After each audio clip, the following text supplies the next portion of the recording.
চলে আসব আরো একটা পরিচিত শব্দ,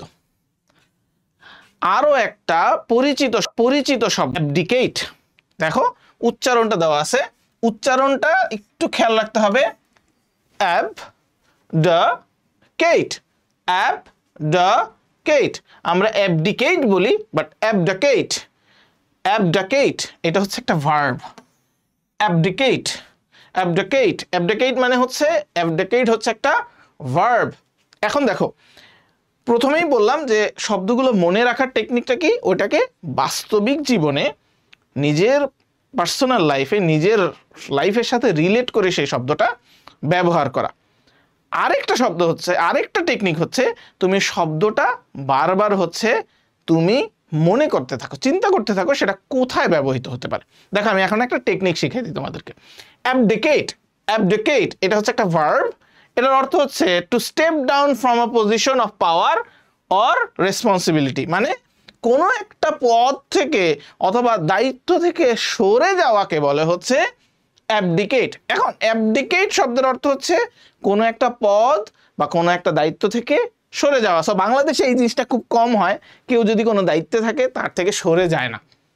ওকে, তো এটা জিনিস মনে রাখো যে যত যাই হোক বাংলাদেশের হচ্ছে নেতা বা হচ্ছে যে যেই পদেই থাকুক না কেন, সে সেই পদ থেকে সরে যাইতে চায় না, মানে অ্যাবডিকেট করতে চায় না। দেখো তুমি রিলেট করতে পারতেছো, অথবা তুমি এইভাবে রিলেট করতে পারো যে ধরো তোমার স্কুলে, কলেজে, ইউনিভার্সিটিতে যাই যেখানেই হোক না কেন, তুমি দেখলা যে একজন হচ্ছে তার দায়িত্ব থেকে সরে দাঁড়াইছে, সে তার দায়িত্ব থেকে সরে গেছে, তখন সে কি করছে, অ্যাবডিকেট করছে। এক্সাম্পল হিসেবে দেখো একটু খেয়াল করো। when King Edward VIII of England decided he would rather be married to Wallis Warfield Simpson, an American divorcee, than be king of England, সে হচ্ছে কি কিং, ইংল্যান্ডের কিং হওয়ার চেয়ে ওয়ালিস ওয়ারফিল্ড সিম্পসনকে বিয়ে করাটা শ্রেয় মনে করছে। হি টার্নড হিজ ক্রাউন অ্যান্ড অ্যাবডিকেটেড, তার মানে কি সে তার হচ্ছে ক্রাউনকে কি করছে, টার্ন ইন করে দিছে, ছেড়ে দিছে, সে হচ্ছে বাদ দিয়ে দিছে, সে হচ্ছে ওটার আর চায় নাই সে।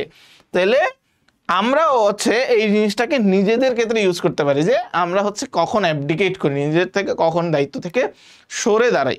সো এখানে হচ্ছে কিং এডওয়ার্ড VIII কথা বলছে অফ ইংল্যান্ড, সে হচ্ছে অ্যাবডিকেটেড, সে হচ্ছে কি করছে, অ্যাবডিকেটেড হয়েছে, সে পদ থেকে তার দায়িত্ব থেকে সরে দাঁড়াইছে। তো আমরা হচ্ছে অ্যাবডিকেট শব্দটা দেখলাম, অ্যাবডিকেট শব্দটা মনে রাখার টেকনিকটা কিন্তু বুঝে গেলাম। হ্যাঁ, নিজে নিজেই কিন্তু মনে রাখতে পারবো, জাস্ট হচ্ছে রিলেট করে নিজের সাথে।